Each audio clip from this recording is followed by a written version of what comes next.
Very good morning students. आज हम history के चैप्टर 1 के पार्ट 2 के बारे में बात करेंगे, the making of nationalism in Europe.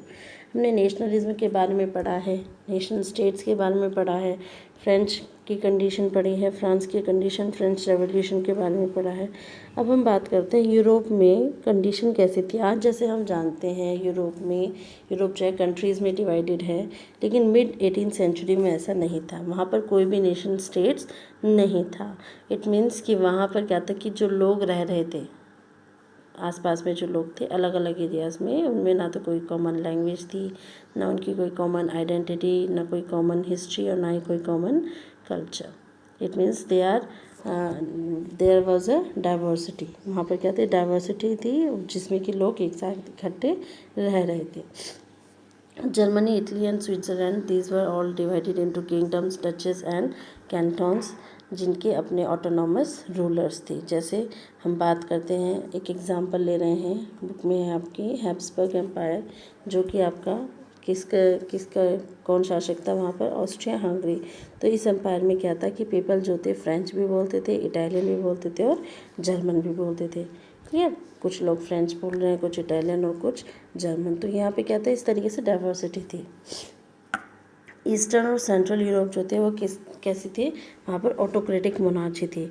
It means कि वहाँ पर किंग्स का शासन होता था। क्लियर, मोनार्ची सिस्टम था। अगर हम बात करें, चलिए अब यहाँ पर ये जो है, ये नेशनलिज्म और नेशन स्टेट का आइडिया कैसे एमर्ज हुआ। यूरोप में नेशनलिज्म का आइडिया और नेशन स्टेट का आइडिया कैसे एमर्ज हुआ, उसके बारे में हम पढ़े। तो सबसे पहले इसको जानने से पहले सबसे पहले हमें वहाँ की सोसाइटी के क्लासिफिकेशन के बारे में जानना पड़ेगा कि यूरोप में सोसाइटी का क्लासिफिकेशन कैसे था। 19th सेंचुरी से पहले यूरोप में जो सोसाइटी थी वो 2 पार्ट में डिवाइडेड थी, ऑटोक्रेसी एंड पीजेंट्री। ऑटोक्रेसी के क्या फीचर्स थे, इस क्लास में जो लोग थे वो कैसे थे, लैंड ओइंग क्लास। इस क्लास के लोगों के पास काफ़ी ज़मीनें थी, ठीक है, लैंड लॉर्ड हुआ करते थे। ये फ्रेंच लैंग्वेज बोलते थे, जो कि वहाँ की एक तरीके से बहुत हाई क्लास लैंग्वेज जो होती थी वो फ्रेंच लैंग्वेज वो बोलते थे। पॉपुलेशन, नंबर ऑफ पर्सनस जो थे एरिस्टोक्रेसी में वो बहुत कम थे। हाई क्लास लोग थे, अच्छा स्टैंडर्ड था, और डोमिनेटिंग, दूसरों को डोमिनेट करने वाली क्लास थी। क्लियर, अपने आप को ऊंचा मानना और दूसरे को नीचे मानने वाली या फिर डोमिनेट करने वाली क्लास थी। इनके पास सभी राइट्स थे। फैमिलीज़ जो थी वो आपस में, यही एरिस्टोक्रेसी की फैमिली एक दूसरे से बाय मैरिज वो टाई कर जाती थी, कनेक्ट हो जाती थी। नेक्स्ट क्लास थी पीजेंट्री। पीजेंट्री कैसे थे बेटा, पीजेंट्री हम जानते हैं किसान, जैसे किसान होते हैं, ये लैंडलेस फार्मर्स थे और टेनेंट्स भी थे, कि या तो इनकी या ज़मीन इनके पास खुद की नहीं थी और दूसरे की किराए पर, दूसरों की ज़मीन पर काम करते थे।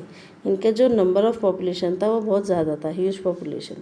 लो क्लास पीपल थे, इनके पास कोई भी ऐसा अधिकार नहीं था, कोई राइट्स इनके पास नहीं थे, ना कोई पॉलिटिकल राइट्स, ना कोई प्रॉपर्टी राइट्स। लेकिन 19th सेंचुरी के बाद थर्ड क्लास सोसाइटी की थर्ड क्लास एमर्ज हुई, जिसको नाम दिया गया न्यू मिडिल क्लास। अब न्यू मिडिल क्लास एमर्ज होने का क्या कारण था, जब इंडस्ट्रियलाइजेशन, अब हम जानते हैं इंग्लैंड में तो second half of 18th century में स्टार्ट हो गया था इंग्लैंड में, लेकिन यूरोप के कुछ पार्ट में, ज़्यादा से ज़्यादा हिस्सों में 19th सेंचुरी में इंडस्ट्रियलाइजेशन स्टार्ट हुआ था। तो यहाँ पर क्या हुआ, जब इंडस्ट्रियलाइजेशन हुआ, यहाँ पर एक न्यू सोशल ग्रुप एमर्ज हुए।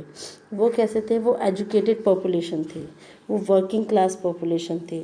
और वो उसमें कौन कौन थे बेटा, कुछ इंडस्ट्रियलिस्ट, बिजनेसमैन, प्रोफेशनल जैसे डॉक्टर, टीचर्स, ये सब इसमें आते थे। तो न्यू मिडिल क्लास एमर्ज हुई कब, जब इंडस्ट्रियलाइजेशन होना स्टार्ट हुआ। लेकिन ये जो लोग थे, जो एजुकेटेड थे और ये क्या कहते हैं प्रोफेशनल भी थे, तो इनकी डिमांड क्या थी, उन्होंने चाहा, इनकी 2 डिमांड थी कि लिबरल नेशनलिज्म हो, नेशन स्टेट हो, और ये जो एरिस्टोक्रेटिक प्रिविलेजेस हैं ये सब ख़त्म हो जाने चाहिए।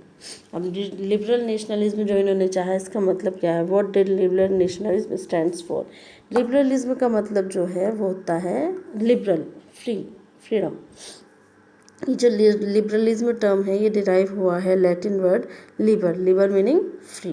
Liberalism stood for freedom for the individual and equality of all before the law. Liberalism का मतलब होता है कि एक तो हर एक इंडिविजुअल को फ्रीडम मिलनी चाहिए और हर कोई व्यक्ति कानून की नज़रों के सामने बराबर होना चाहिए।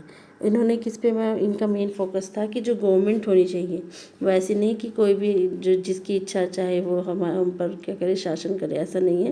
कंसेंट की गवर्नमेंट होनी चाहिए, वही कि जैसे आप हमारे द्वारा, लोगों के द्वारा चुनी गई गवर्नमेंट होनी चाहिए। क्लियर। एक कॉन्स्टिट्यूशन होनी चाहिए और रिप्रेजेंटेटिव गवर्नमेंट होनी चाहिए। कैसी गवर्नमेंट होनी चाहिए? Representative government. लेकिन इसमें कुछ प्रॉब्लम्स थी। प्रॉब्लम क्या थी इसमें कि इन्होंने क्या कहा, चलो गवर्नमेंट बनेगी, हमारे कंसेंट से बनेगी, लेकिन उसमें वोट देने का अधिकार किसको होगा? जिसके पास प्रॉपर्टी है और जिसकी एज 21 ईयर अबव है। ठीक है, जिसकी एज 21 ईयर्स से ज़्यादा है और उसके पास प्रॉपर्टी भी है, उनको ही सिर्फ वोट देने का और सरकार चुनने का अधिकार होगा। वुमेन को और वो मैन जिनके पास प्रॉपर्टी नहीं है उनको कोई भी वोट देने का अधिकार नहीं होगा। क्लियर। और क्या प्रॉब्लम थी? State to state. अब इसमें एक और कंडीशन थी, इन्होंने इसको भी नहीं वो किया था कि स्टेट से स्टेट तक बहुत सारे ट्रेड रेस्ट्रिक्शंस थे। क्लियर। यहाँ पे था कि अगर एक मर्चेंट को दूसरे एरिया में जाना है अपना सामान बेचने, तो उसको कई सारी कस्टम ड्यूटी से फेस करके जाना पड़ता था। कस्टम्स क्या होते हैं? टैक्सेस वगैरह, टैरिफ्स वगैरह जो हमें पे करने पड़ते हैं। क्लियर। अब क्योंकि ऐसे क्यों था? State to state trade restriction और इतनी कस्टम ड्यूटी की होती था, और हर एक स्टेट की क्या थी? अपनी अलग अलग करेंसी थी और अपने अलग अलग वेट और मेजर्स थे। ठीक है, कि जिससे क्या, तो इसी वजह से एक मर्चेंट को काफ़ी सारी कस्टम ड्यूटीज़ और अलग अलग रेट उसका कस्टम ड्यूटीज़ का देना पड़ता था। फिर 1834 में क्या हुआ बेटा? 1834 में एक कस्टम यूनियन बना जिसको बोला ज़ोलावरन। ज़ोलावरन में क्या हुआ बेटा कि ये किसने बनाया था? प्रशिया, और उसके बाद कुछ टाइम बाद कुछ जर्मन स्टेट ने इसको ऐड कर दिया। इन्होंने क्या किया? सबसे पहले तो ट्रेड बैरियर्स जो थे वो रिमूव कर दिए। क्लियर, कि जैसे व्यापार होगा तो कोई भी ऐसा बैरियर, कोई ऐसा टैक्स वगैरह पे नहीं करना पड़ेगा। और ये जो करेंसी थी, जो आपकी 30 करेंसी थी, 39 करेंसी थी, उनको किस में बदल दिया? उनको 2 करेंसी में कम कर दिया। मतलब 39 को हटा करके, 30 करेंसी को हटा करके किस में कर दिया बेटा? 2 करेंसी तक रहने दिया। Thank you.